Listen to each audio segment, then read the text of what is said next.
ये कहानी है एक ऐसी दुनिया की जहाँ पर मैजिक ही सब कुछ है। यहाँ तक कि खाना पीना बनाने के लिए भी लोग मैजिक का ही यूज करते हैं, पर जिसके पास भी मैजिक नहीं होता उसे जान से मार दिया जाता है। यहाँ पर एक ऐसे बच्चे का जन्म होता है जो कि ऐसे मैजिक स्पेल्स को अपने चमाटे से हरा सकता है जिससे मैजिशियंस ने ड्रैगन तक को हरा रखा है।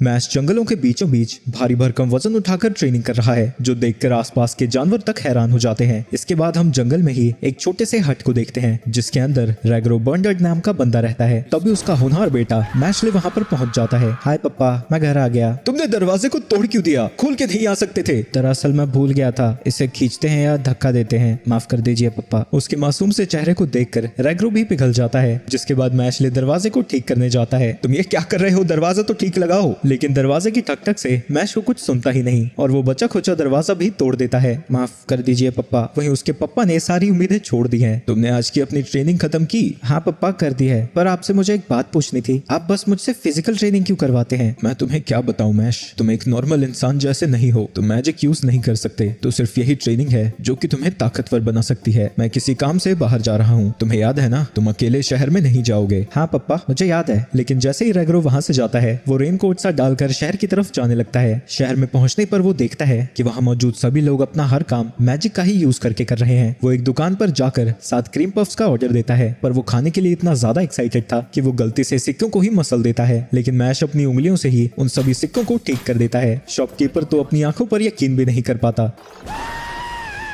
वो क्रीम पफ्स लेकर वहां से जाने लगता है, लेकिन तभी हवा की वजह से उसकी टोपी नीचे गिर जाती है और आसपास के सभी लोग उसे अलग ही नजर से देखने लगते हैं क्योंकि उसके चेहरे पर एक भी निशान नहीं था। इसके बाद हम पुलिस स्टेशन में ब्रैड नाम के एक ऑफिसर को देखते हैं। वो न्यूज पेपर में नई डिवाइन विजनरी के बारे में पढ़ रहा था। डिवाइन विजनरी का टाइटल मैजिक एकेडमी के टॉप स्टूडेंट को दिया जाता है और एक डिवाइन विजनरी बनने के कई सारे फायदे हैं। पैसा, शोहरत और इज्जत, इसमें सब कुछ मिलती है। तभी उसका फोन बजता है और उसे बताया जाता है कि शहर में एक बंदा घूम रहा है जिसके चेहरे पर एक भी निशान नहीं है। वहीं दूसरी तरफ मैशले कंफ्यूज हो रखा है कि सभी लोग उसे इस तरह से क्यों घूर रहे हैं। तभी वो चलते चलते किसी से टकरा जाता है जो कि असल में एक पुलिस ऑफिसर था। ओए, कहाँ जा रहा तू? तुझे दिख नहीं रहा मैं काम पर हूँ? सॉरी, आप क्रीम पफ खाना चाहेंगे? तो मुझे अपना झूठा खाना दोगे? और जो तुमने मेरी यूनिफॉर्म गंदी की है तुम उसका क्या करने वाले हो? तभी मैश उसके यूनिफॉर्म को पकड़कर उसे फाड़ देता है। मुझे माफ कर दो, मैं आपकी यूनिफॉर्म को धो के वापस दे दूंगा। यूनिफॉर्म? अब तुम्हें लगता है ये यूनिफॉर्म बची है? तभी वहाँ पर ब्रैड आ जाता है और मैश को देखकर पहचान जाता है कि इसी के बारे में उसे कॉल आई थी। लेकिन तभी वहाँ पर रैग्रो आ जाता है और मैश को लेकर पूरी स्पीड में भागने लगता है। लेकिन ब्रैड अपने मैजिक का यूज करके उनके पीछे कुछ मैजिकल बर्ड्स को लगा देता है। बेवकूफ, तुम्हें मैंने मना किया था। सॉरी पप्पा, मैं दोबारा ऐसा नहीं करूंगा। और अपने बेटे के मासूम से चेहरे को देखकर रैग्रो फिर से पिघल जाता है। लेकिन तुम्हें